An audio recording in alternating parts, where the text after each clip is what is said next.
तो objective sheet 15 का question number 1, 3 concentric spherical shells हैं और उनमें से 2 को हमने अर्थिंग किया हुआ है। तीनों के ऊपर हमने चार्ज दिया हुआ है Q1, Q2 एंड Q3 और रेडियस इसका कितना है R, 2R और 3R। क्वेश्चन है चार्जेस के बीच में क्या रेशियो है ये बताएं। क्या रेशियो है चार्जेस की ये बताएं।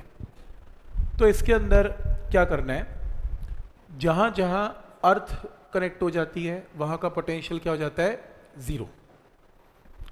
जैसे मान लो ये एक पॉइंट लो, यहाँ का पोटेंशियल होगा क्या बताओ, 1/4 pi epsilon not Q1 charge यहाँ पे क्या पोटेंशियल लगाएगा, Q1 डिवाइडेड बाय R। फिर Q2 चार्ज क्या पोटेंशियल लगाएगा, क्योंकि ये पॉइंट इस शेल के अंदर है तो जितना सरफेस के ऊपर पोटेंशियल है उसका इनसाइड भी चार्ज की वैल्यू क्या रहेगी, सेम। सॉरी, पोटेंशियल की वैल्यू क्या रहेगी, सेम। नेक्स्ट है थर्ड क्या लगाएगा, Q3 डिवाइडेड बाय 3R। जितना सरफेस पे पोटेंशियल उतना अंदर पोटेंशियल है, किया था शेल्स में। और क्योंकि अर्थिंग ने टच किया हुआ है तो नेट पोटेंशियल क्या होगा, ज़ीरो। तो चेक करो, फर्स्ट केस में net potential is equal to 0, 1/4 pi epsilon naught cut गया, R भी कट गया, तो क्या बचा Q1 plus Q2 plus Q3, ये इसका सम 0 आएगा। ठीक है, उसके बाद इस हाँ ले रहा हूँ मैं। उसके बाद ओके, अगर इससे आंसर नहीं आया तो यहाँ पर भी पोटेंशियल क्या आएगा, 0। नहीं, क्योंकि यहाँ का पोटेंशियल निकल रहा है तो ये शेल अपने सरफेस जितना पोटेंशियल लगाएगा ना, पर Q3 चार्ज तो है ही ना। चलो तभी आंसर नहीं आया, शायद इसका आंसर भी तभी नहीं आया। तो इसमें जो लास्ट पोटेंशियल है यहाँ पे सरफेस के ऊपर, इस पॉइंट का पोटेंशियल क्या होगा, Q1 डिवाइडेड बाय 3R, क्योंकि ये दूरी कितनी है, 3R। Q2 के केस में भी कितना है, 3R। Q3 के केस में भी कितना है, 3R, और इक्वल टू कितना, 0, क्योंकि आखिरी पॉइंट पे पोटेंशियल निकाल रहे हैं। तो Q1 क्या लगाएगा, Q1/3R। Q2 क्या लगाएगा, Q2/3R। Q3 क्या लगाएगा, Q3/3R। पॉइंट तो सरफेस के ऊपर है और सेंटर से सरफेस का पॉइंट क्या है, 3R डिस्टेंस दूर है। ये डिस्टेंस तो 3R है ना, तो Q1 से भी 3R है, Q2 से भी 3R है, Q3 से भी 3R है, और नेट पोटेंशियल क्या है, 0। इसका एलसीएम लो, सब कट गया यहाँ से, ये देखो सब कैंसिल हो गया।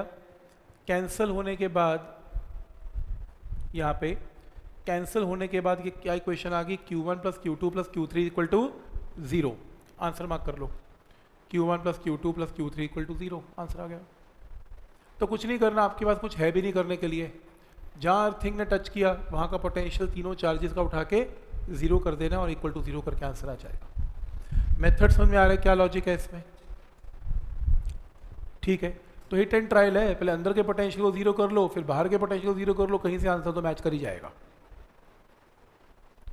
ठीक, इस क्वेश्चन के बाद हमने कुछ क्वेश्चन सॉल्व कर लिए थे क्लास में, ये हमने कर लिया था, ये भी हमने लास्ट टाइम किया था। ये क्वेश्चन इजी क्वेश्चन हैं। इसके बाद आपने जो क्वेश्चन करना है वो करना है, ये कर लो, ये करना।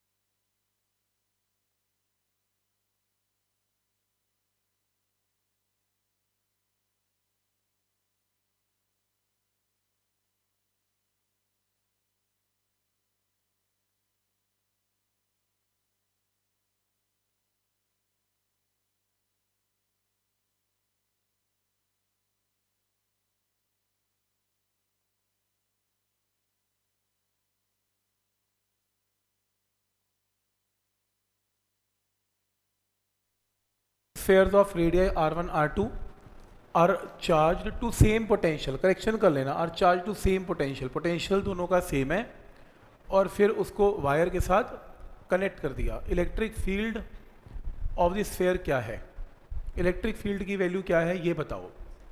देखो जब एक वायर के साथ कनेक्ट किया, वैसे भी they will attain a same potential, क्योंकि चार्ज शेयर होना शुरू कर देगा and they will attain a same potential. तो पहले स्फीयर पे पोटेंशियल क्या है, 1/4 Q1 by R1, और दूसरे स्फीयर के ऊपर पोटेंशियल क्या है, 1/4 Q2 by R2। इन्हें इक्वेट करके Q1 और Q2 की क्या आ गई, रेशियो आ गई। Q1 Q2 की रेशियो आ गई। हमने किसकी रेशियो निकालनी है, E की। E का फॉर्मूला क्या होता है, 1/4 Q1 by R1 स्क्वायर। तो Q1 by R1 square, Q2 by R2 square, दोनों को डिवाइड कर दिया, रेशियो आ गई। यहाँ से Q1 Q2 की ratio R1 by R2 put करके अपना आंसर मार्क कर लो, आंसर आ गया।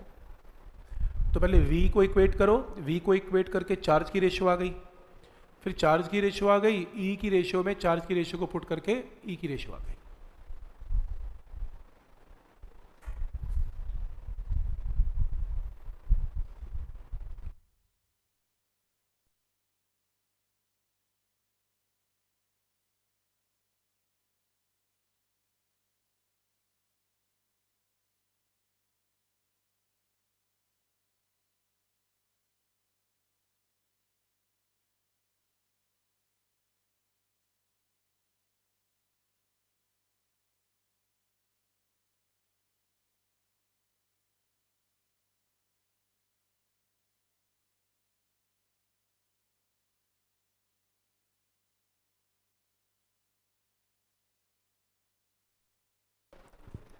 ये क्वेश्चन यूनिट्स एंड डायमेंशन का क्वेश्चन है, वैसे बता दूं।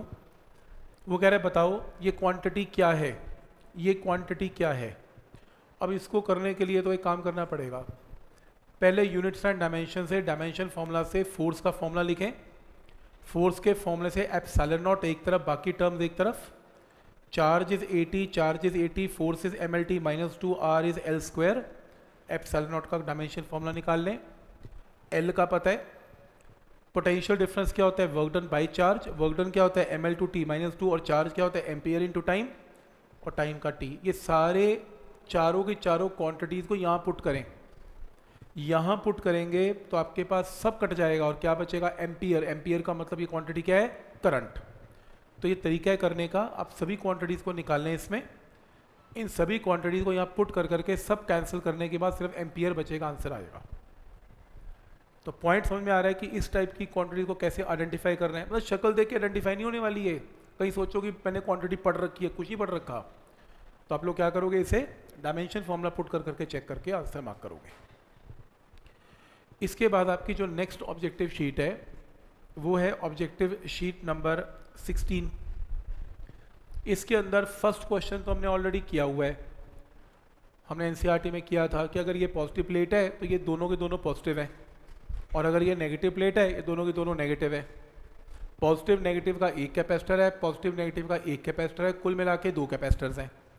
और ऐसे केसेस हमेशा किस में होते हैं, पैरेलल में। हमने क्लास में डिस्कस किया था इस शीट पे। तो आंसर क्या होगा, C1 plus C2। Already question किया हुआ है ये, ठीक है। यहाँ तक तो आपको याद होगा, प्लेट्स वाले कैपेसिटर्स करवाए थे कि कैसे प्लस और माइनस करके, प्लस और माइनस का एक कैपेसिटर है, प्लस और माइनस का दूसरा कैपेसिटर है, और ये दोनों के दोनों पैरेलल में है। क्योंकि अगर ये V1 है तो ये भी V1 है, ये V2 है, V2 है, तो V1 minus V1 minus V2, potential difference दोनों में सेम रहता है। और अगर पोटेंशियल डिफरेंस सेम है तो they are connected in parallel, ठीक। इसके बाद ये क्वेश्चन है, 2 कैपेसिटर्स हैं C1 एंड C2, और पोटेंशियल डिफरेंस कितना है, V1 एंड V2। ये एक वायर के साथ कनेक्ट कर दिए गए, तो एनर्जी लॉस क्या होगा। जब 2 कैपेसिटर्स वायर के साथ कनेक्ट होते हैं तो they will attain a common potential. और हमने क्लास में एक डेरिवेशन की थी, एनसीईआरटी में कहा था इंपॉर्टेंट है, जिसमें जब आप 2 कैपेसिटर्स को ज्वाइन करते हैं तो 2 कैपेसिटर्स में स्पार्किंग होती है। तो स्पार्किंग में एनर्जी लॉस क्या है, इनिशियल एनर्जी और फाइनल एनर्जी को हमने डिफरेंस निकाला था। तो लास्ट टाइम ये डेरिवेशन की थी, तो ये वही डेरिवेशन है जिसका ये आंसर आया था, और जिसका मैंने कहा था फॉर्मूला रजिस्टर में फॉर्मूला भी एंटर कर लो। यही फॉर्मूला है, loss of energy during the connection of capacitors. तो सीधा फॉर्मूला है ये। इसके बाद क्वेश्चन नंबर, इसको देखो नेक्स्ट को।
क्वेश्चन है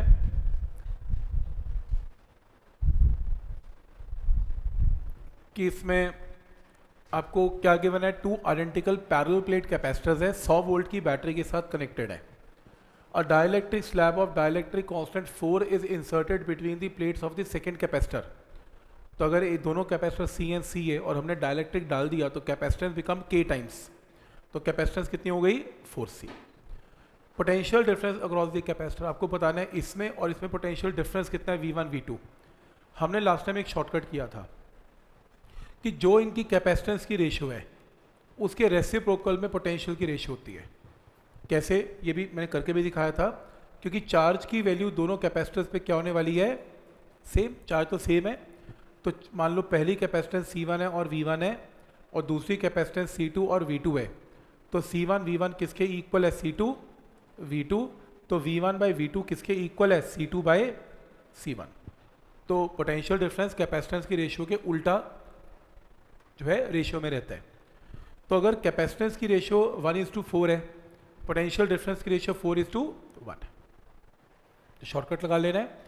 पोटेंशियल डिफरेंस 4:1 है, तो अब आपने 100 वोल्ट को तोड़ना है इन रेशियो 4:1 और आपको किसकी वैल्यू निकालनी है, V1 V2 की। तो V1 की वैल्यू क्या होगी, 4/4 + 1 × 100 और V2 की वैल्यू क्या होगी, 1/4 + 1 × 100 आंसर। तो V1 V2 की वैल्यू आ जाएगी।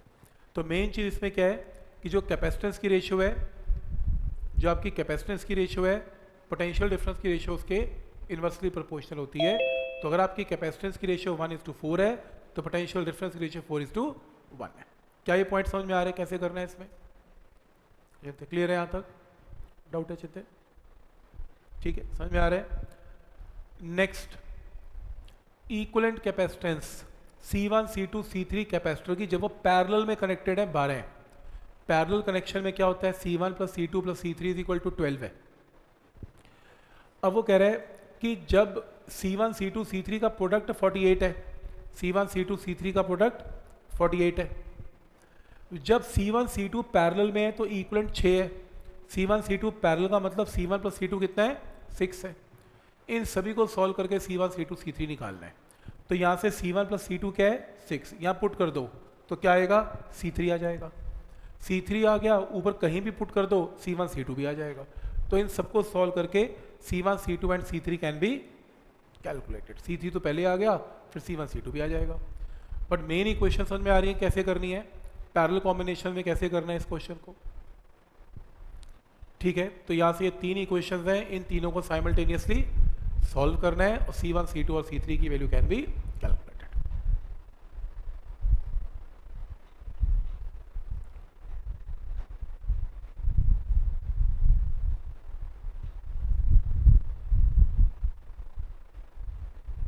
ठीक है, यहाँ तक कोई डाउट इसमें। जैसे ये क्वेश्चन किया हुआ है सीरीज पैरेलल का, ये क्वेश्चन भी किया हुआ है सीरीज पैरेलल का। ऐसे क्वेश्चन लास्ट टाइम हमने काफ़ी किए थे, ये भी हमने कर लिया था लास्ट टाइम। ये करना है 8th,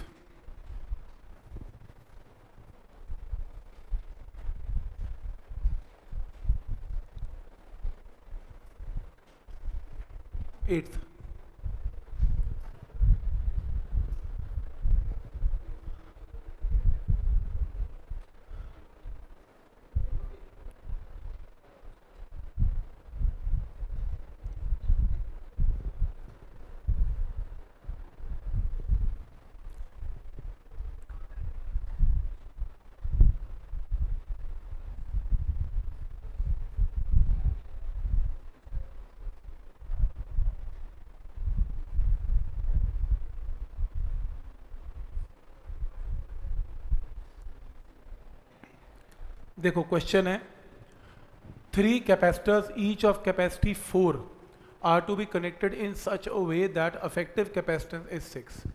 4 माइक्रोफैरड के कैपेसिटर्स हैं और वह ऐसे कनेक्ट करने हैं ताकि नेट कैपेसिटी 6 हो जाए। तो कैसे करेंगे, हिट एंड ट्रायल है।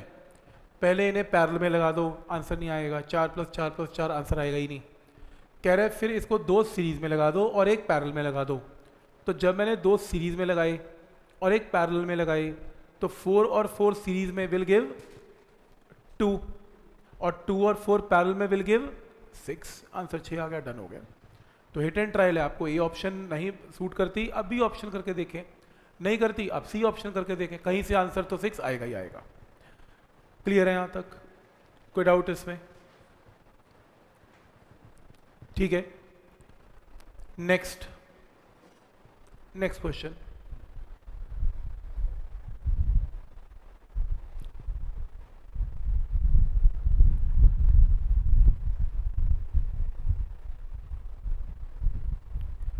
नेक्स्ट क्वेश्चन के अंदर वो कह रहा है potential of 1200 volt is given two point A, please ये मेंशन कर लेना पॉइंट ए पॉइंट का पोटेंशियल 1200 गिवन है।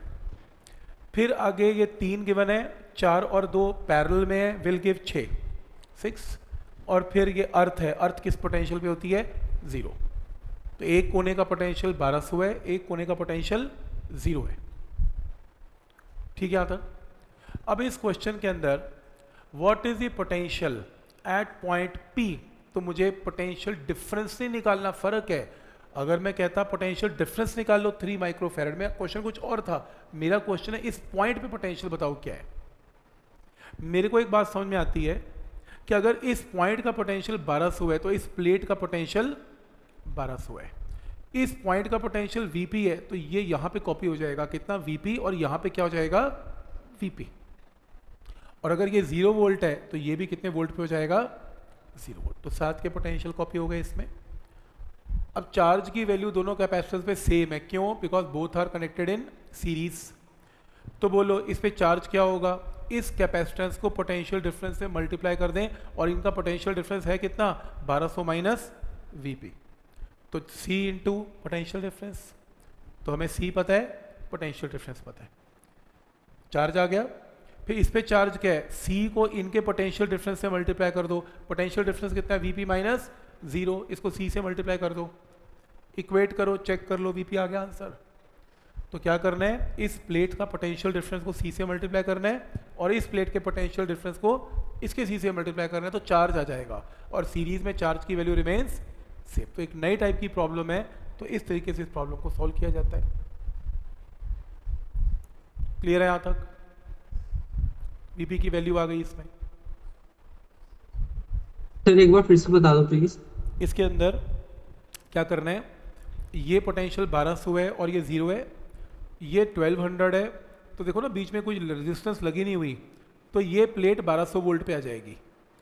ये मान लो Vp पोटेंशियल पे है, इसके बीच में कुछ नहीं लगा हुआ, तो ये कंडक्टिंग प्लेट भी Vp पे आ जाएगी। ऐसी ये कंडक्टिंग प्लेट भी Vp पे आ जाएगी। ऐसे ये 0 वोल्ट है तो ये भी 0 वोल्ट पे आ जाएगा, बीच में कुछ लगा ही नहीं हुआ। तो इन दोनों प्लेट्स का पोटेंशियल डिफरेंस कितना है? 1200 माइनस Vp। इन दोनों प्लेट्स का पोटेंशियल डिफरेंस कितना है? Vp minus 0। पोटेंशियल डिफरेंस को C से अगर कैपेसिटेंस से मल्टीप्लाई कर दे तो क्या आ जाएगा? चार्ज। और ऐसे पोटेंशियल डिफरेंस को C से मल्टीप्लाई करेंगे तो क्या आएगा? चार्ज। अब क्योंकि सीरीज में चार्ज की वैल्यू रिमेन्स सेम है, तो यहाँ से Vp की वैल्यू आएगी। तो बेसिक कॉन्सेप्ट है, चार्ज को क्या कर देना है? दोनों में सेम। और चार्ज होता क्या है? Capacitance into potential difference. Next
ये 4, 3 और 10 वोल्ट है और ये दोनों किस में कनेक्टेड है?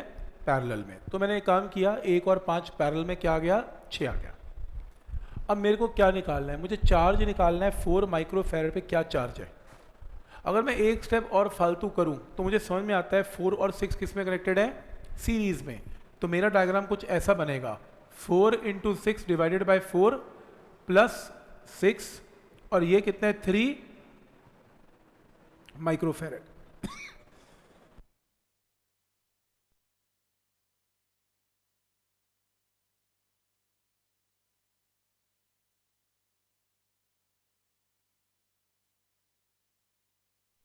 ये दोनों सीरीज में कनेक्टेड है तो ये आएगा, ये एज इट इज आएगा, बैटरी आएगी। अब मेरे को ये पता है कि अगर ये 10 है तो ये भी कितने वोल्ट पे होगा? 10 वोल्ट पे। ये भी कितने वोल्ट पे होगा? 10 वोल्ट पे, क्योंकि पैरेलल कनेक्शन है तो 10-10 वोल्ट पे होगा। अब ये कैपेसिटर किसका बना हुआ है? इन दोनों का, कनेक्टेड इन सीरीज। सीरीज में चार्ज तो सेम होता है पर पोटेंशियल डिफरेंस थोड़ा सेम होता है। तो अगर इसका 10 है तो इन दोनों का मिला के 10 है और मेरे को क्या निकालना है? मान लो मुझे V1 V2 निकालना है। तो ये पॉइंट समझ में आ रहा है, इसका अकेले का 10 है, इन दोनों का मिला के 10 है, क्योंकि एक्चुअल में वो कैपेसिटर का 10 है और वो कैपेसिटर दोनों से बना हुआ है और दोनों के क्रॉस 10 है। तो मेरा क्वेश्चन है कि अगर टोटल पोटेंशियल डिफरेंस दोनों कैपेसिटर का 10 है और अगर मैं ये पूछूं V1 V2 निकालो, तो जो V1 V2 की रेशियो होगी कैपेसिटेंस की रेशियो के उल्टी होगी। कैपेसिटेंस की रेशियो क्या है? 4:6। तो V1 V2 की रेशियो क्या है? 6:4। 4/6 की जगह 6/4। 6/4 क्या होता है? 3/2। स्टेप क्लियर है यहाँ तक? तो इसके अंदर ध्यान आगे प्लीज, ये स्टेप समझ में आ रहा है? तो कैपेसिटेंस की रेशियो क्या है? 4:6। तो V की रेशियो क्या है? 6:4। क्लियर है यहाँ तक? तो अब मेरे को क्या निकालना है? V1। तो V1 की वैल्यू क्या होगी? 3 divided by 3 plus 2 into 10, 6 volt. और एक बार तुम्हारे पास V1 आ गया तुम C से मल्टीप्लाई करके चार्ज निकाल लोगे आंसर। हाँ, तो V1 आ गया, फिर चार्ज तो आ ही जाएगा आंसर। पॉइंट समझ में आ रहा है चार्ज कैसे आएगा? ठीक है। चार्ज निकालने का एक और भी आसान तरीका था, कर सकते थे। ऐसा करने की बजाय जब मैंने यहाँ लिखा था ना 4 इंटू 6/4 प्लस 6, ये मैंने C निकाल लिया था इनका, ये 3 था, 3 माइक्रोफैरेड और ये 10 वोल्ट था। ये क्वेश्चन था 10 वोल्ट, ये भी 10 वोल्ट और ये भी 10। तुम सिंपली इसको मल्टीप्लाई कर लो तो इसका क्या आ गया? चार्ज। अब ये कैपेसिटर किसका बना हुआ है? इन दोनों का, जिसमें चार्ज की वैल्यू रिमेन्स। तो तुम वहीं से चार्ज निकाल दो, इक्वल कर दो, डन। ये ज़्यादा आसान था, वैसे मैं थोड़ा मुश्किल कर दिया V1 V2 से, पर चलो कोई बात नहीं। समझ में आ रहा है यहाँ तक? तो मैं एक बार चार्ज वहीं से निकाल लेते तो यहीं कॉपी कर देते, क्योंकि सीरीज के अंदर चार्ज सेम रहता है, आंसर आ जाता। पर चलो एक नई चीज़ पता लगी V1 V2 कैसे काम करता है। तो समझ में आ रहा है यहाँ तक क्या लॉजिक है इसमें? तो यहाँ से आंसर आएगा। नेक्स्ट क्वेश्चन,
वो 3 के 3 किस में कनेक्टेड है? इन, देख रहे हो, अगर तुम इस दोनों को छोड़ दो तो ये 3 किस में कनेक्टेड है? In parallel. व्हीटस्टोन ब्रिज किया था, व्हीटस्टोन ब्रिज में अगर यहाँ कैपेसिटर ना हो तो याद करो करवाया था ये 3 किस में? In parallel.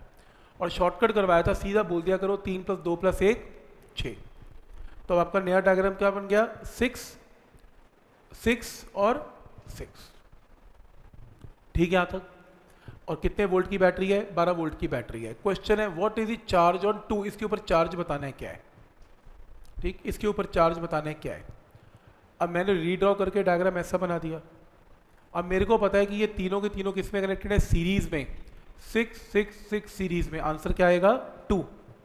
1/6 1/6 1/6 करके 2 आएगा। तो सी इक्विवेलेंट क्या आएगा? 2। बैटरी कितने वोल्ट की है? 12। तो फिर टोटल चार्ज क्या आएगा?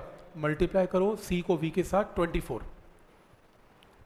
तो टोटल चार्ज 24 है, पर क्योंकि जो नया कैपेसिटर बनेगा सी इक्विवेलेंट वो इन तीनों से बना हुआ है, कनेक्टेड इन सीरीज, और सीरीज में चार्ज की वैल्यू क्या रहती है? सेम। तो अगर टोटल चार्ज 24 है पूरे सर्किट का, तो इसमें भी 24 और 24 है। ये स्टेप क्लियर है? तो इसको डायग्राम से बना लो। 6 6 6 अगर सीरीज में है तो क्या आएगा? 2 microfarad connected by a battery of 12 volt. तो इस पे चार्ज क्या आएगा? 24 माइक्रोकूलम आएगा मल्टीप्लाई करके। और क्योंकि ये कैपेसिटर इन तीनों से बना हुआ है इन सीरीज, तो अगर ये 24 है तो 24 24 और 24। ठीक, ये भी क्लियर है? पर क्वेश्चन ये नहीं है मेरे को इसका चार्ज नहीं निकालना, मेरे को क्या निकालना है? इसका चार्ज निकालना है। अब ये 6 किससे बना हुआ है? 1 2 और 3 कनेक्टेड इन पैरेलल बना हुआ है। तो एक काम करते हैं, ये 6 है और ये टोटल चार्ज इसके ऊपर कितना है? 24 को डिवाइड करना है, क्योंकि पैरेलल में चार्ज सेम नहीं रहता। पैरेलल के अंदर क्या होगा? पैरेलल के अंदर एक काम करना पड़ेगा, ये लंबा तरीका किया है मैंने, छोटा करता हूँ। इसका पोटेंशियल डिफरेंस निकाल लो क्या है? Q divided by C, divide करो 24 को 6 से डिवाइड करो, कितना आएगा? 4 वोल्ट। इसका पोटेंशियल डिफरेंस कितना है? 4 वोल्ट। अब ये कैपेसिटर इन तीनों से बना हुआ है, कनेक्टेड इन पैरेलल, और पैरेलल में V क्या आता है? सेम। तो अगर ये 4 वोल्ट है तो ये भी 4 वोल्ट है, ये भी 4 वोल्ट है और ये भी 4 वोल्ट होगा। और अगर ये 4 वोल्ट है तो इस पर चार्ज क्या आएगा? Q = C × V, 8 micro coulomb is the answer. Multiply कर लो। पॉइंट समझ में आ रहा है यहाँ तक? क्योंकि पैरेलल में V सेम रहता है, तो तुमने पहले इसका V निकाल लिया, इसका V आ गया, पैरेलल में तीनों का V सेम है, और अगर इसका V आ गया, C आ गया, तो Q तो आ ही जाएगा आंसर। ये ज़्यादा बेटर है, ये लंबा किया है वो ज़्यादा ठीक है। पॉइंट समझ में आ रहा है यहाँ तक? जो तो स्टूडेंट्स कंपटीशन की तैयारी कर रहे हैं और चाहते हैं कि जो मर्जी हो जाए सीट तो निकालनी है, वो लोग PYQ की बुक करें। अगर वो नहीं करते, मेरे से अभी खाली पेपर पे साइन करवा लें, उनका कंपटीशन क्लियर नहीं होता। भूल जाएं और अपना रास्ता अभी से चेंज कर लें। अगर वो PYQ की बुक नहीं करनी तो कंपटीशन के अंदर एक्सपेक्ट नहीं करना कि 99% आएगा, बिल्कुल भी नहीं आएगा, कभी भी नहीं आएगा। जो लोग सिर्फ NCERT कर रहे हैं, सिर्फ NCERT, वो लोग फिर दबा के NCERT करें। उसको करने के लिए जो हम कोर्स करते हैं, उसके बाद तुमने क्या करना है, मैंने आपको एक PDF शेयर की हुई है जिसमें सैम्पल पेपर है, वो किसी बुक के जो एक स्टूडेंट से मैंने लिए थे। वो सैम्पल पेपर आपने करने हैं। वो सैम्पल पेपर नहीं है, वो पिछले 10 साल के पेपर है। 10 साल के पेपर करने के बाद 11वां साल का पेपर पक्का 90 टपेंगे, आइडिया हो ही जाएगा तुम्हें क्या आएगा। वो तुमने फिर थॉरो करने हैं। मैं बुक इसलिए परचेज करने को नहीं बोल रहा क्योंकि बुक का नया एडिशन अक्टूबर में आता है। अननेसेसरी पुरानी किताब लेने का मतलब नहीं है। CBSE का कंपटीशन का चल जाता है, वो तो क्वेश्चन सेम ही रहते हैं। CBSE का नया सैम्पल पेपर ले लेना अक्टूबर नवंबर जो कोर्स खत्म होगा। लेकिन अभी के लिए मुझसे PDF ले लो, मैं गूगल ड्राइव पर डालने वाला हूँ PDF, वहाँ से एक एक क्वेश्चन आपने पूरा करना है। तो जिन्होंने टारगेट बना रखा है बोर्ड में 95% लेने हैं, उनको वो एक क्वेश्चन करना ही करना है। 2 रास्ते हैं आपके पास, या तो वो बुक कर लो या फिर PYQ की बुक कर लो, ये तुम्हारी इच्छा है। तुम्हारा क्या एम है 6-8 महीने के बाद, वे एम वैसे ही रखना, क्योंकि CBSE तो फिर भी हो ही जाएगी। अगर आप PYQ की बुक कर रहे हो, CBSE करने में 2 महीने लगते हैं, और जो आज सीबीएसई कर रहा है इसका मतलब यह है कि वो कंपटीशन के लिए इतना मेंटली प्रिपेयर्ड नहीं है और नहीं कर रहा, उनका हो सकता कोई और रास्ता भी हो, पर जो भी आपने फैसला किया है उसके ऊपर स्टिक रहो और उसको अच्छे से करो। +2 कर रहे हो फिर दबा के +2 करो, और अगर +1 कर रहे हो और कंपटीशन करना चाहते हो फिर PYQ मत छोड़ो, उसको लगातार करते रहो, तभी आपको आपकी सिलेक्शन होगी, तो सिलेक्शन नहीं होगी। ठीक है, सेकेंड मेथड बताऊं, ऐसे ही दिखा दूं। मैंने सेकेंड में क्या किया, 6 माइक 24 का चार्ज है, मैंने इसको अलग बना लिया, 1 2 और 3 पैरेलल में, ये देखिए डायग्राम अलग बना लिया। मिल के 24 का चार्ज है, तो मैंने चार्ज निकाल लिया। कैसे, Q1 Q2 Q3 की रेशियो क्या होती है, C1 C2 C3, फिर मैंने चार्ज यहाँ से रेशियो से निकाल लिया। लंबा तरीका है यार, वो ज़्यादा बेटर है, V निकाल के दोगे तो 1 मिनट में आ जाएगा। नेक्स्ट क्वेश्चन,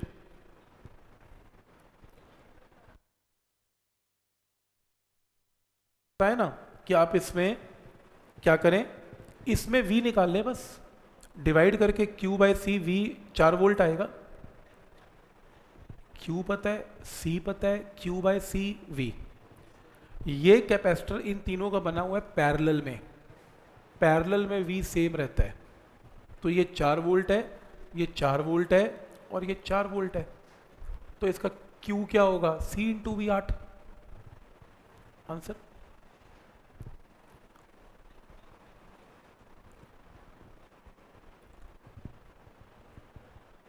देखो,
ये देखो, ये 4 कैपेसिटर्स हैं। एक बात तो पक्की है, ये दोनों किस में कनेक्टेड है, सीरीज में, तो C1 और C1 सीरीज में, आंसर क्या होगा, C1/2। क्या ये पॉइंट क्लियर है?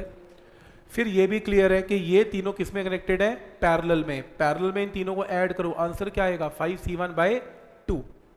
ये आ गया, इक्विवेलेंट कैपेसिटेंस आ गई। अब वो क्या कह रहे हैं, वो ये कह रहे हैं कि पूरे सिस्टम को 6 वोल्ट के साथ मैंने जोड़ दिया, पूरे सभी कैपेसिटर्स को 6 वोल्ट के साथ बैटरी के साथ कनेक्ट कर दिया, और टोटल चार्ज 1.5 आ गया, टोटल सभी कैपेसिटर का चार्ज 1.5 आ गया। तो मुझे ये बताओ कि अगर मैं टोटल चार्ज को टोटल V से डिवाइड कर दूं तो टोटल कैपेसिटेंस आ जाएगी, total charge by total V total capacitance, लेकिन टोटल कैपेसिटेंस तो हम इक्विवेलेंट डायग्राम से निकाल चुके हैं। तो एक बार इक्विवेलेंट कैपेसिटेंस निकाल ली, एक बार टोटल कैपेसिटेंस Q/V से निकाल ली, क्योंकि तुम्हें Q और V दोनों पता है, इन्हें इक्वेट करके C1 की वैल्यू आ गई, आंसर आ गया। तो एक बार तुमने डायग्राम से इक्विवेलेंट कैपेसिटेंस निकाल लेनी है, एक बार total charge by total potential difference से इक्वल कैपेसिटेंस निकालनी है, और दोनों को क्या कर लेना है, इक्वेट, C1 की वैल्यू आएगी। पॉइंट क्लियर है यहां तक? ठीक है,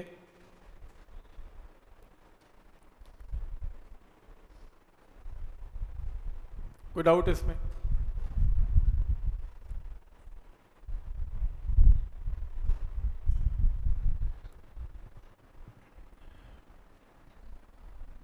तो इसकी लास्ट शीट है, इसका क्वेश्चन नंबर 1, 17th शीट का क्वेश्चन नंबर 1।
है, ये आपके सामने प्लेट्स ऑफ कैपेसिटर है, एक के ऊपर चार्ज Q, एक के ऊपर माइनस Q।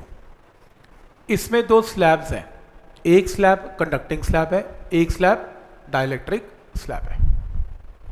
आपको प्लॉट करना है कि अगर आप, और इनके बीच में डिस्टेंस 5D है, 0D, 2D, 3D, 4D, 5D, तो अगर आप यहाँ से यहाँ चलते हैं तो मुझे पता है कि इलेक्ट्रिक फील्ड की वैल्यू कहाँ से कहाँ होती है, पॉजिटिव से नेगेटिव होती है। Electric field is from positive to negative. अगर आप पॉजिटिव से नेगेटिव चलते हो तो बताओ आपका पोटेंशियल हमेशा इस तरफ जाने में अपनी वैल्यू को क्या करेगा, डिक्रीज। मैंने बताया था जिस तरफ इलेक्ट्रिक फील्ड है अगर आप उसी तरफ चलते हैं तो आपका पोटेंशियल गिरता है, घटता है। तो ऐसे किया था, E इज माइनस dV/dr का रिजल्ट था, जिस डायरेक्शन में इलेक्ट्रिक फील्ड है उस डायरेक्शन में पोटेंशियल घटेगा। तो आपको ग्राफ प्लॉट करना है पोटेंशियल का। V कैसे वेरिएशन शो करेगा जब आप 0 से 5D पे जाओगे। रूल नंबर 1, जब आप 0 से D पे आओगे, इस रीजन से इस रीजन में आओगे, आपका V घटेगा तो आपका ग्राफ कहाँ जाना चाहिए, नीचे, नीचे घटेगा, नीचे। इसमें घट रहा है, इसमें घट रहा है, इसमें कांस्टेंट है, ये आंसर नहीं हो सकता, गलत है। ये तो अजीब ही वेरिएशन है क्योंकि बड़े कांस्टेंट रेट से घटता है, ऐसे तो ग्राफ बनता ही नहीं। तो मैं कंफ्यूज हूँ इन दोनों में। अगले रीजन में कंडक्टर आ गया। कंडक्टर इक्विपोटेंशियल सरफेस होता है, किसी भी कंडक्टर के ऊपर और अंदर V तो कांस्टेंट ही होता है, कंडक्टर के अंदर V तो चेंज ही नहीं होता। तो जब आप D से 2D पे जाएंगे तो V की वैल्यू क्या रहेगी, कांस्टेंट। तो चेक करो कांस्टेंट कहाँ आ रही है, यहाँ कांस्टेंट है, यहाँ भी कांस्टेंट है, दोनों सही है। नेक्स्ट, ये तो गलत है, या तो कहते V0, कंडक्टर के अंदर V0 नहीं होता, कुछ तो होता ही है।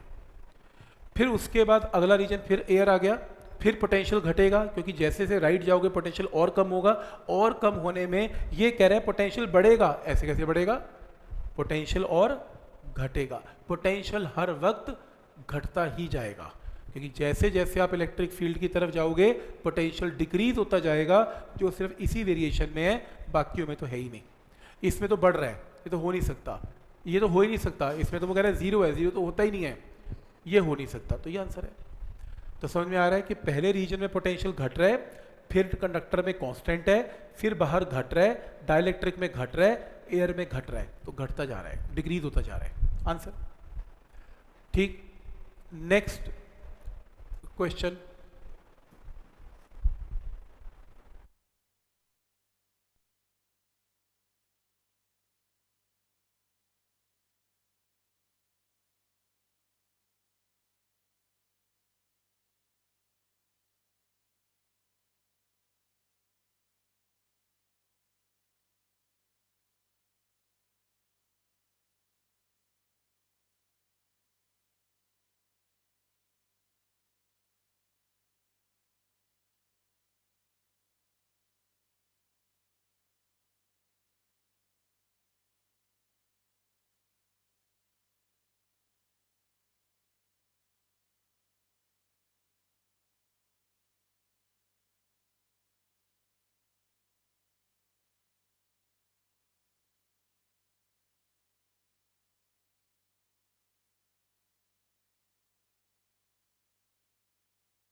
हैं और ये ना ग्राउंड है, अर्थ है। अर्थ हमेशा जीरो पोटेंशियल पे होती है। तो जो जो पॉइंट्स इलेक्ट्रॉनिक सर्किट में जीरो पोटेंशियल पे होते हैं, आप सिंपली उन्हें ज्वाइन भी कर सकते हैं क्योंकि इनका पोटेंशियल सेम है। तो एक कंडक्टिंग वायर लेंगे, कंडक्टिंग वायर में कुछ लगाना मत क्योंकि कंडक्टिंग वायर के कोनों पे पोटेंशियल सेम होता है। तो कभी भी ऐसा डायग्राम आए, आप 0 और 0 को ज्वाइन करने बातें खत्म है। अब देखो क्वेश्चन ईजी हो गया। अब ये दो कैपेसिटर किस में कनेक्टेड है, इन सीरीज। तो आंसर क्या आएगा, 2C/3, C की वैल्यू 6 है तो 4, पोटेंशियल डिफरेंस कितना है 10, तो Q is equal to CV। Answer. तो पॉइंट समझ में आ रहा है यहाँ तक, तो आपने सीरीज में लगा देना है। बस ये थोड़ा अंडरस्टैंडिंग के लिए आप इन्हें ज्वाइन कर देंगे, थोड़ा इजी हो जाएगा और कुछ नहीं है इसमें। क्वेश्चन नंबर 3,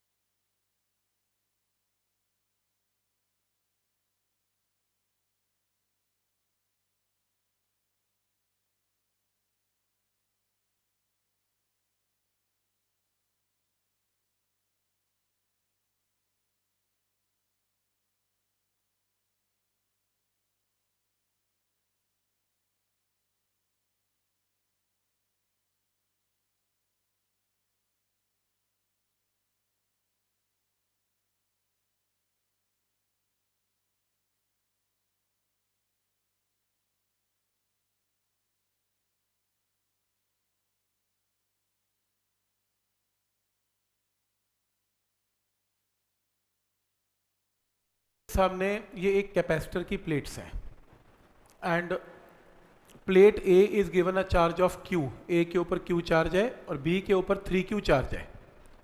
P पॉइंट इसका मिड पॉइंट है, मीडियन मीन्स मिड पॉइंट है इसका, हवा में कोई भी पॉइंट है, कोई प्लेट नहीं है, ऐसी इमेजिनरी पॉइंट है। अगर C not is the capacitance of the capacitor, C not का मतलब है epsilon not A by D, तो पूछ रहा है कि VP माइनस VA क्या होगा, VP माइनस VA क्या होगा, ऑप्शन करेक्ट मार्क करो। चलो इस क्वेश्चन को ऐसे स्टार्ट नहीं करना। कभी भी आपको कोई कैपेसिटर की प्लेट्स मिले जिसपे अनइक्वल चार्जेस मिले, सबसे पहले चार्जेस को एडजस्ट करना है, क्योंकि रूल है कैपेसिटर का, बाय इंडक्शन अंदर और अंदर का चार्ज हमेशा इक्वल एंड ऑपोजिट हो जाता है, किया था। तो चलो मान लेते हैं कि ये x हो गया तो ये माइनस x हो गया। अब उल्टा भी कर सकते हैं, इसे x और इसे माइनस x, आपकी मर्जी है। अगर ये x हो गया तो ये 3Q माइनस x हो गया ताकि टोटल चार्ज 3Q, और अगर ये माइनस x है तो ये Q प्लस x हो गया ताकि टोटल चार्ज Q। और हमने रीडिस्ट्रीब्यूशन ऑफ चार्ज में सीखा था कि ये और ये चार्ज की वैल्यू भी क्या होती है, सेम। तो Q plus x is equal to 3Q minus x. Solve करके क्या आएगा, x। तो यानी कि यहाँ पर x की वैल्यू कितनी है, Q, तो ये अंदर का चार्ज क्या होगा Q, और इसके अंदर का चार्ज क्या होगा माइनस Q। ये आपका नया डायग्राम बन गया। और ये मीडियन है, मिड पॉइंट है, तो डिस्टेंस d/2 d/2। अब आपका जो अंदर का charge plus Q and minus Q है, इलेक्ट्रिक फील्ड कहाँ से कहाँ होगा, पॉजिटिव से नेगेटिव, इस तरफ होगा। और आपको मालूम है आपको VP माइनस VA क्यों पूछा है, क्योंकि इलेक्ट्रिक फील्ड की तरफ जाओगे आपका पोटेंशियल डिक्रीज होगा, घटेगा उस तरफ। इसका मतलब VP का पोटेंशियल बड़ा है, VA का छोटा है, क्योंकि इस तरफ जाने में पोटेंशियल घटेगा, तो VP का बड़ा VA का छोटा। आपको बड़े में से छोटा पूछा क्या होगा। अब आपको एक रिजल्ट पता है, कैपेसिटर की जो प्लेट्स हैं उनके बीच में इलेक्ट्रिक फील्ड क्या हुआ करता था, sigma by epsilon not. Sigma क्या होता है, चार्ज बाय एरिया। कौन सा चार्ज, जो कैपेसिटर के अंदर है, अंदर कौन सा चार्ज है, Q, माइनस Q नहीं, पॉजिटिव चार्ज लेना है Q। सिग्मा का मतलब चार्ज बाय एरिया। अब हमने डेरिवेशन की थी VP minus VA, potential difference क्या होता है, इलेक्ट्रिक फील्ड इनटू डिस्टेंस। यहाँ का इलेक्ट्रिक फील्ड E है और डिस्टेंस क्या है इनके बीच में, d/2, इनके बीच में distance d/2, E dot D R, potential difference E dot D R, E into D R d/2। Electric field की वैल्यू यहाँ से उठा के पुट कर दी, D को नीचे ले गया, epsilon not A by D capacitance हो गई, आंसर मार्क कर लो। तो क्या रूल है, सबसे पहले चार्जेस को एडजस्ट करना है, x लेके, x निकाल के चार्जेस प्लेस करने, फिर इलेक्ट्रिक फील्ड निकालना, sigma by epsilon not, sigma में अंदर का पॉजिटिव चार्ज लेना Q बाई एरिया, फिर potential difference VP minus VA is electric field into d/2। इस इलेक्ट्रिक फील्ड को ऊपर से नीचे पुट करना, D को नीचे लेके आना, epsilon not A by D को C नॉट लिखना, आंसर मार्क कर लेना। समझ में आ रहा है यहाँ तक क्या रूल है इसमें, कोई डाउट इसमें? तो ऐसे इस क्वेश्चन को कर सकते हो सॉल्व।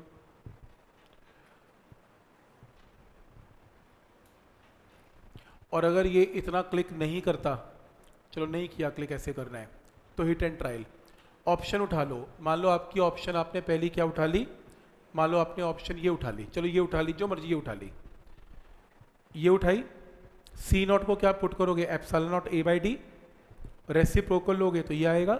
उल्टा स्टेप देखो ना, ऑप्शन उठा लो, हिट एंड ट्रायल, ये वैल्यू पुट करके ये आएगा, epsilon not A by D. अब Q डिवाइडेड बाई एरिया क्या होता है, sigma, sigma by epsilon not क्या होता है, E। अब दिख रहा है ना, E इंटू d/2 आंसर है। इतना सोचना पड़ेगा, फिर हिट एंड ट्रायल कर करके वेरीफाई करना पड़ेगा कि आंसर इस फॉर्म में आ जाए, E इंटू d/2। वो आपकी मर्जी, अगर सीधा सोच सकते हो अच्छी बात है, नहीं तो उल्टा सोच लो, हिट एंड ट्रायल पुट कर करके कुछ तो निकालोगे ही। ठीक है यहाँ तक? तो आइडिया समझ में आ रहा है कि क्या लॉजिक है इसका। ये शीट एनसीईआरटी की शीट नहीं है, नॉट फॉर एनसीईआरटी, पक्की बात है। ठीक,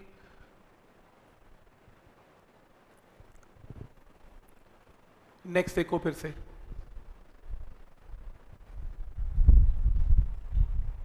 नेक्स्ट क्वेश्चन में ये आपके सामने कुछ कैपेसिटर्स हैं और दो जगह अर्थ है। दो जगह अर्थ में क्या ट्रिक बताया था, 0 और 0 को ज्वाइन कर लो।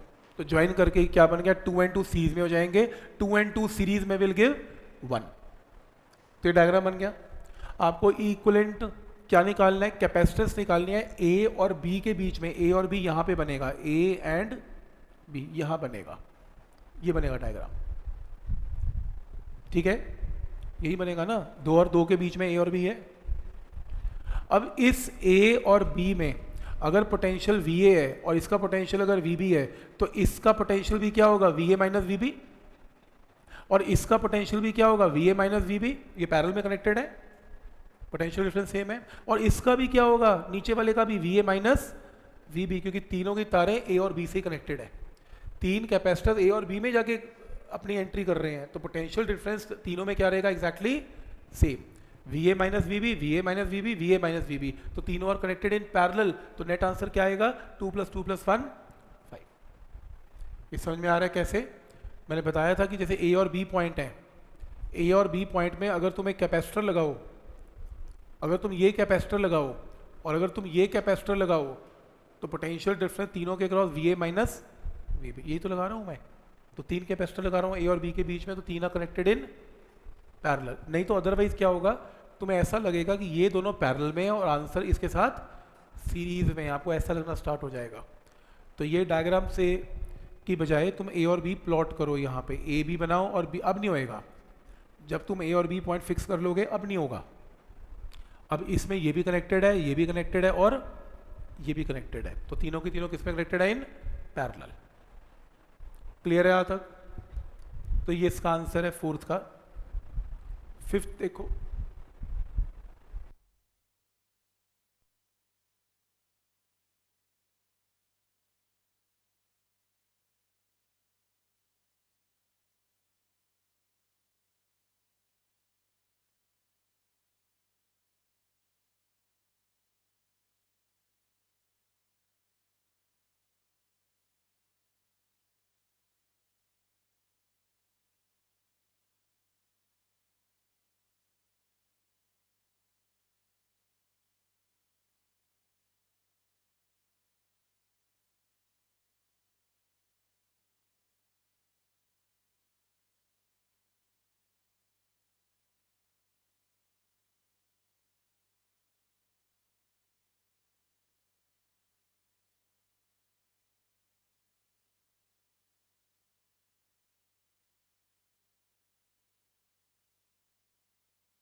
capacitor of capacitance 10 is charged to potential of 50 volt battery। तुम्हारे पास एक कैपेसिटर है जिसकी कैपेसिटी 10 है, 50 वोल्ट के साथ इसको चार्ज किया, इसके ऊपर चार्ज क्या आ गया, 500। 500 कैसे आता है, इसके ऊपर 500, इसके ऊपर माइनस 500। कैपेसिटर की चार्जिंग कैसे होती है, पॉजिटिव एंड नेगेटिव। ये हो गया। अब वो कह रहे हैं कि additional 200 micro coulomb is given to positive plate of the capacitor. ये पॉजिटिव प्लेट है, इसको 200 और दे दो, 200 + 500 कितना, 700, तो इसके ऊपर क्या है -500, तो नया चार्ज आ गया। अब प्रॉब्लम ये है कि कैपेसिटर की प्रॉब्लम आगे सॉल्व नहीं हो सकती। क्यों? क्योंकि अभी इन पे अनइक्वल चार्ज है। चार्ज को सेट करो कैसे, इधर Q मान लो, इधर -Q। अगर ये Q तो 700 -Q, और अगर ये -Q -500 +Q। इन दोनों के चार्ज को इक्वेट कर लो और फिर Q की पहले वैल्यू निकाल लो। तो पहले क्या आएगा, चार्ज Q आएगा, क्योंकि अनइक्वल चार्ज प्लेट्स आमने सामने पड़ी हो तो चार्ज एडजस्टमेंट होती है x और -x, यहाँ पर Q और -Q, और इन दोनों चार्ज की वैल्यू भी बराबर होती है। यहाँ से Q आ गया। क्या ये पॉइंट यहाँ तक क्लियर है? तो Q की वैल्यू आ गई। अब वो कह रहे हैं नया पोटेंशियल डिफरेंस क्या होगा। अब सोचो, आपके पास इसके अंदर की तरफ चार्ज कितना है 600, और बाहर की तरफ यहाँ पे कितना है माइनस। हमें अंदर का चार्ज चाहिए होता है, बाहर का नहीं चाहिए होता। और इसकी कैपेसिटेंस की वैल्यू क्वेश्चन में गिवन है 10 माइक्रोफैरेड। नया पोटेंशियल डिफरेंस क्या होगा, नया चार्ज बाय नया कैपेसिटेंस, नया charge by C, answer 60 volt. Basically C तो चेंज होगा नहीं, नया चार्ज निकालना पड़ेगा आफ्टर रीडिस्ट्रीब्यूशन, तो नए चार्ज से डिवाइड करेंगे आंसर। पॉइंट समझ में आ रहा है यहाँ तक? क्या लॉजिक है इसमें? ठीक है यहाँ तक? तो ये इसका आंसर है। नेक्स्ट क्वेश्चन देखें जिनका हो गया।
देखो क्वेश्चन है,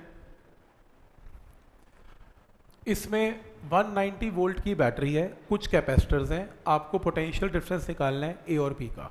ये रहा ए, ये रहा बी। पोटेंशियल डिफरेंस ए और बी में निकालने का मतलब इस कैपेसिटर का निकालना बात एक ही है, क्योंकि जो भी पोटेंशियल ए पे होगा वो यहाँ पे हो जाएगा, बी वाला यहाँ पे आ जाएगा, तो इसका वी निकालना है। तो शुरू करते हैं, सब छोड़ो, ये दोनों किस में कनेक्टेड है, सीरीज में। तो C into 3C upon C plus 3C will give 3C/4, तो इस सीरीज में कनेक्ट करके आंसर आ गया। नेक्स्ट, ये दोनों किस में कनेक्टेड है, पैरेलल में, तो 3C/4 plus 3C will give 15C/4। ठीक है, तो इक्विवेलेंट डायग्राम बन गया इसमें। अब 190 वोल्ट की बैटरी है, इनमें V1 V2 अगर निकालना हो तो क्या शॉर्टकट था, जो भी इनकी कैपेसिटेंस की रेशियो है, पोटेंशियल डिफरेंस की रेशियो उल्टी कर दो। कैपेसिटेंस की रेशियो क्या है, 1:15/4, पोटेंशियल डिफरेंस की रेशियो क्या होगी, 15/4:1, तो क्लियर है। तो V1/V2 क्या आएगा, 15/4। 190 वोल्ट में अगर मैं पूछूं V2 क्या है, V2, तो V2 क्या होगा, 4 divided by 4 plus 15 into 190, ratio proportion, इनकी रेशियो 15:4 है, तो V2 का हिस्सा क्या है, 4 divided by 15 plus 4 into 190, 40 volt आ गया। तो इसके ऊपर 40 वोल्ट है। अब ये कैपेसिटर किसका बना हुआ है, इन दोनों का, कनेक्टेड इन पैरेलल। तो अगर ये 40 है तो ये दोनों भी कितने हैं, 40 एंड 40 है। ऑब्वियसली अगर ये 40 है तो 40 एंड 40 है। अब मेरे को क्या निकालना है, ये पॉइंट क्लियर है यहाँ तक? मेरे को क्या निकालना है, मुझे 3C का V निकालना है। अब 3C/4 किसका बना हुआ है, इन दोनों का, कनेक्टेड इन सीरीज। अब सोचो, ये 40 वोल्ट है, ये 40 वोल्ट है, और मुझे पोटेंशियल डिफरेंस निकालना है। दो तरीके हैं, या तो आप ऐसा कर लो, ये 40 वोल्ट है तो इन दोनों का पोटेंशियल डिफरेंस कितना है, 40 वोल्ट है, क्योंकि ये दोनों इससे बने हुए हैं, इसके अक्रॉस 40 है तो दोनों के अक्रॉस भी 40 है। ये बात समझ में आ रही है? और आपको इसका निकालना है तो सोचो, इसमें पोटेंशियल डिफरेंस V1 है, इसमें V2 है, और मुझे पता है कि अगर ये 40 वोल्ट है, इनकी कैपेसिटेंस की रेशियो क्या है, 1:3, तो फिर V1/V2 की रेशियो क्या है, 3:1। V1/V2 3:1, कैपेसिटेंस की रेशियो की उल्टी रेशियो होगी। मेरे को V2 निकालना है तो V2 की रेशियो क्या होगी, 1/1+3 इंटू 40, क्योंकि मेरे को 40 वोल्ट को तोड़ना है इनमें। कर लो सॉल्व, आंसर 40/4 10 वोल्ट आ गया आंसर। ये रहा, मैंने किया भी हुआ है, देखो ये 40 है तो ये टोटल 40 है। इस डायग्राम को मैंने अलग से बना लिया, यहाँ पे देखो टोटल 40 है, C और 3C के बीच में 40 है, तो V1 V2 है, तो V1/V2 क्या होगा, 3C/C यानी कि 3:1, तो V2 की वैल्यू क्या होगी, 1/1+3 इंटू 40, आंसर आ गया। पॉइंट समझ में आ रहा है कि क्या लॉजिक है इसमें? देखो इसके अक्रॉस V निकालना है, ये दोनों सीरीज में, ये दोनों पैरेलल में, 190 को तोड़ें, V1 V2 कैपेसिटेंस की रेशियो क्या है, 1/15/4, तो V1 V2 क्या होगा, 15/4:1, तो V2 क्या होगा, 4/4+15 इंटू 190, 40 वोल्ट आ गया। इस पे 40 वोल्ट है, तो ये किसका बना हुआ है, इन दोनों का कनेक्टेड इन पैरेलल, पैरेलल में 40 एंड 40 सेम होगा। अब इसके अक्रॉस 40 है, ये किसका बना हुआ है, इन दोनों का सीरीज, तो इस सीरीज कॉम्बिनेशन में टोटल 40 है। V1 V2 ले लें फिर से, तो V1/V2 3:1 है, V2 निकालना है तो 1/1+3 इंटू 40 10 वोल्ट है। हाँ ऐसा भी कर सकते हैं। समझ में आ रहा है यहाँ तक कि कैसे इसमें सोचना है? बस ये याद रखना, जब इक्विवेलेंट सर्किट्स बनाते हैं तो सीरीज या पैरेलल में, तो जब वापस बैक ट्रैक करते हैं तो सीरीज में चार्ज सेम करना है, पोटेंशियल में V सेम करना है, बस ये याद रखना। सीरीज में Q सेम रहेगा और पोटेंशियल में V सेम रहेगा। बहुत इंपॉर्टेंट क्वेश्चन है, शॉर्ट सर्किट, ये बहुत आता है।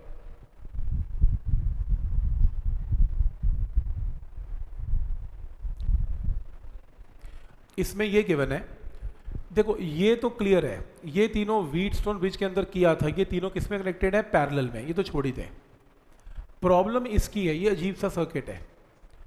ध्यान से देखें कि अगर ये जो वायर है, इस वायर में कुछ भी नहीं लगा हुआ, तो इसका मतलब अगर यहाँ पोटेंशियल V है तो फिर यहाँ का पोटेंशियल भी V है, तो पोटेंशियल डिफरेंस इस दोनों एंड्स के अक्रॉस क्या है, 0।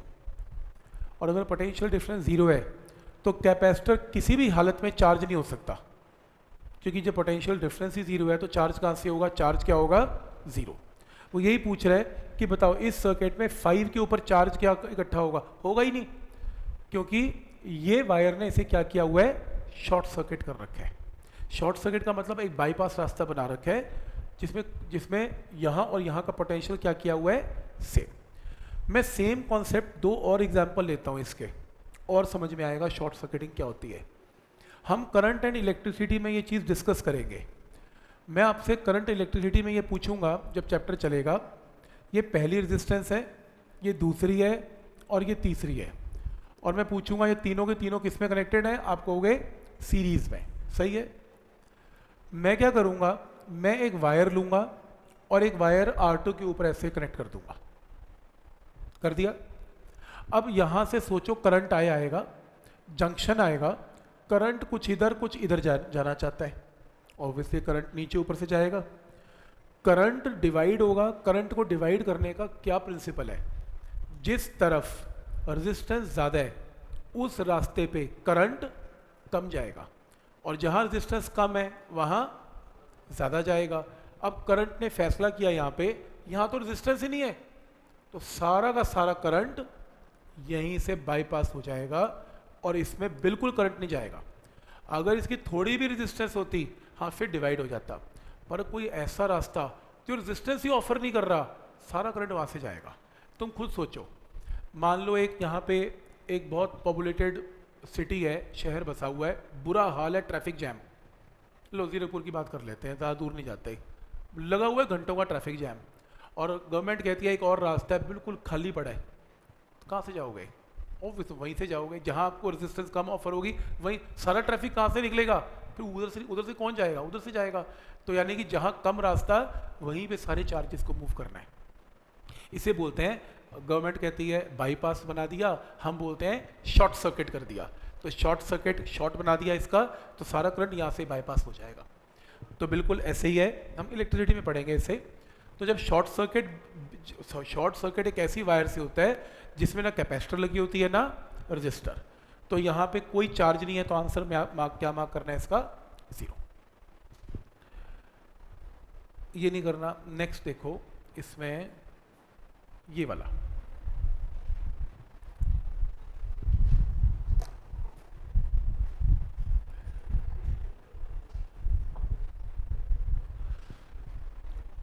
इसमें क्वेश्चन में गिवन है 2 कंसेंट्रिक शेल्स हैं। एक शेल का सरफेस चार्ज डेंसिटी सिग्मा है और एक का माइनस सिग्मा है। एक शेल का रेडियस r है, एक का 2r है। वो कह रहे हैं आपने इसे ना एक वायर के साथ ज्वाइन कर दिया, connected by a thin conducting wire. हमने शेल्स के अंदर किया था, अगर 2 शेल्स एक वायर के साथ कनेक्टेड हों तो आपके जो अंदर का चार्ज है शेल का, वो सारे का सारा कहाँ ट्रांसफ़र हो जाता है? बाहर ट्रांसफ़र हो जाता है। ये शॉर्टकट किया था हमने। अगर 2 शेल्स हैं, अंदर भी चार्ज बाहर भी शेल पे चार्ज है, और वायर से कनेक्ट कर दें तो सारा अंदर का चार्ज बाहर शिफ्ट हो जाता है। तो क्या होगा? थोड़ी देर में जब इस वायर से कनेक्ट करेंगे तो थोड़ी देर में सारा का सारा चार्ज यहाँ शिफ्ट हो जाएगा। रेडियस क्या है इसका? 2r। वो पूछ रहा है इसका पोटेंशियल क्या होगा। पहले बताओ चार्ज है कितना? फर्स्ट स्फेयर पे चार्ज क्या होगा? Sigma into area, 4πr²। Sigma का मतलब क्या होता है? Charge by area into area. Second के ऊपर क्या है? माइनस सिग्मा इंटू 4π2r², क्योंकि उसका रेडियस 2r है। तो टोटल चार्ज क्या है? अंदर का चार्ज और बाहर का चार्ज ऐड करोगे टोटल चार्ज आके, ये टोटल चार्ज 2r रेडियस पे है। तो 2r रेडियस पे पोटेंशियल का फॉर्मूला क्या है? 1/4πε0 टोटल चार्ज बाय 2r। इस चार्ज को यहाँ पुट करके ऑप्शन मार्क कर लो, आंसर आ जाएगा आंसर। तो रूल ये है कि जब आप 2 शेल्स को वायर से कनेक्ट करते हैं तो सारा का सारा अंदर का चार्ज बाहर शिफ्ट हो जाता है, उसके बाद आप पोटेंशियल निकाल सकते हैं। इसका ये कॉन्सेप्ट है। तो पॉइंट सबको समझ में आ रहा है कि क्या करना है इसमें? ठीक है।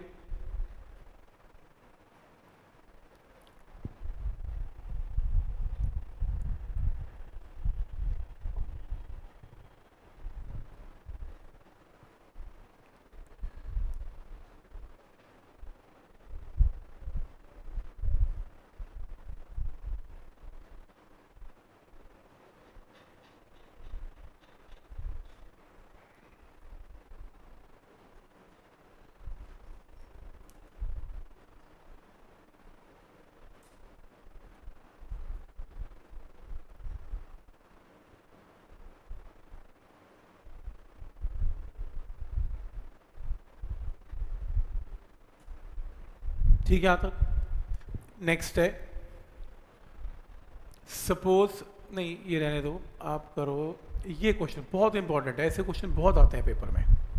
डाइलेक्ट्रिक डाल दिया, निकाल दिया, इसके क्वेश्चन तो बहुत आते हैं। तो प्रीवियस ईयर जो लोग कर रहे हैं उनके तो लाइन लगी पड़ी होगी डाइलेक्ट्रिक की, कभी निकाल दिया, कभी बाहर निकाल दिया, बैटरी लगा दी, हटा दी, बस यही चलता रहता है। तो ये जो PYQ जो बुक करते हैं उन्हीं को समझ में आएगा ये क्या हो रहा है। बोर्ड में बहुत बेसिक आता है, देखो जरा।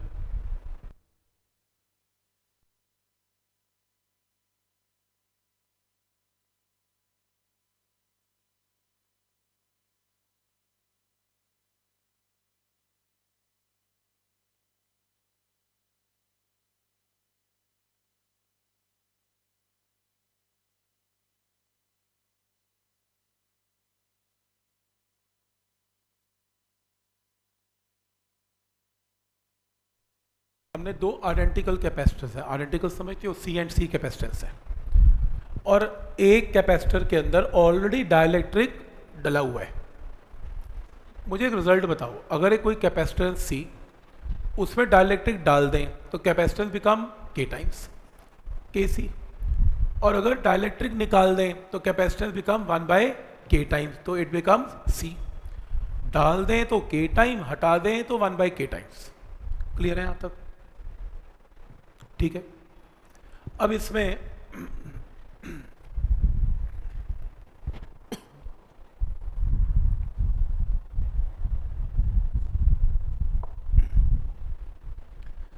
वगैरह इसमें डाइलेक्ट्रिक डला हुआ है और चार्जेस दोनों के ऊपर Q1 एंड Q2 हैं। अननेसेसरी कंफ्यूज करने के लिए Q1 Q2 बोल रहा है क्योंकि सब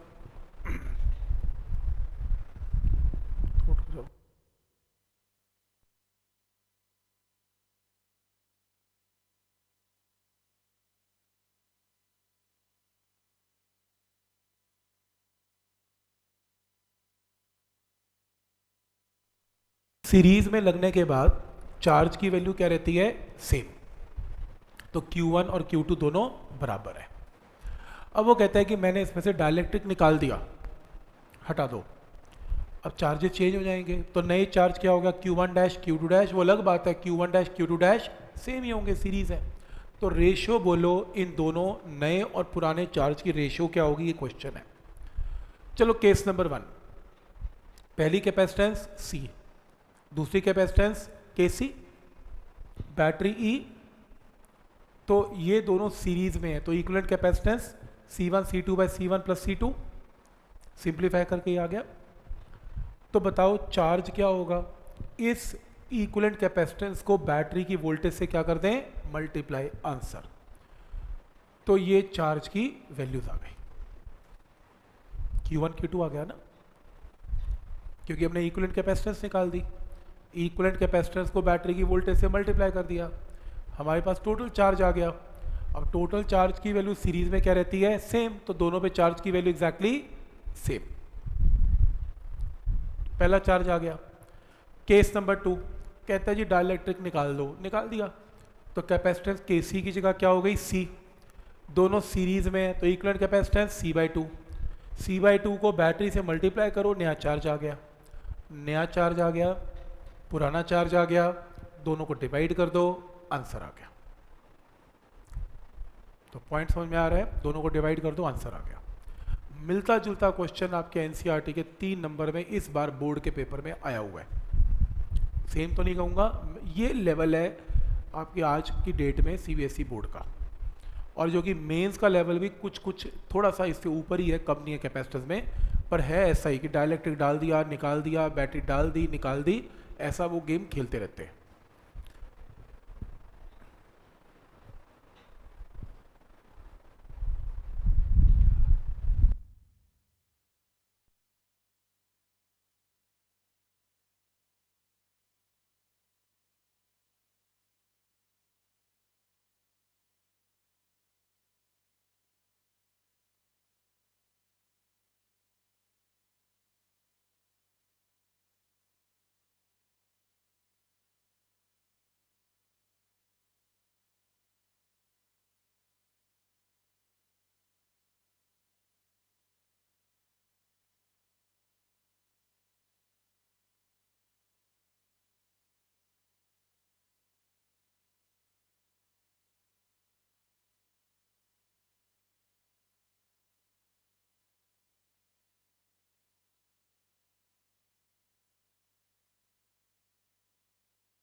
आपको कुछ चार्जेस दे रहा है और वो ये पूछ रहा है potential difference between the plates क्या है। पहले तो आपको ये पता होना चाहिए कि इसके कैपेसिटर के अंदर चार्जेस हमेशा इक्वल एंड ऑपोजिट है। तो क्या मैं बोल सकता हूँ Q2 is equal to minus Q3, इनमें माइनस का फर्क है। पोटेंशियल डिफरेंस क्या होता है? पोटेंशियल डिफरेंस का इसके अंदर का चार्ज, चाहे Q2 ले लो चाहे Q3 ले लो, इसके अंदर का चार्ज डिवाइडेड बाय कैपेसिटेंस। तो कायदे से कैपेसिटेंस तो आ गई, पोटेंशियल डिफरेंस तो आ गया, पर ऑप्शन मैच नहीं कर रहा। हर ऑप्शन में डिनोमिनेटर में 2C है, तो मैंने भी क्या किया, 2 से मल्टीप्लाई 2 से डिवाइड कर दिया। 2Q2 क्या है? Q2, लेकिन Q2 क्या है? माइनस Q3, ऑप्शन मार्क कर लो। और अगर इतना दिमाग नहीं लगा सकते कोई बात नहीं, एक और तरीका है, चारों ऑप्शन उठा लो। चारों ऑप्शन में जैसे मान लो ये ऑप्शन उठा लो, Q3 को पुट करो माइनस Q2, Q3 को माइनस Q2, अपने आप ही आंसर आ जाएगा, डन हो गया। हिट एंड ट्रायल ज़्यादा बेटर है। Q3 को माइनस Q2 पुट कर दो, 2 से 2 अपने आप कैंसिल हो जाएगा, आंसर आ जाएगा। ठीक है यहाँ तक?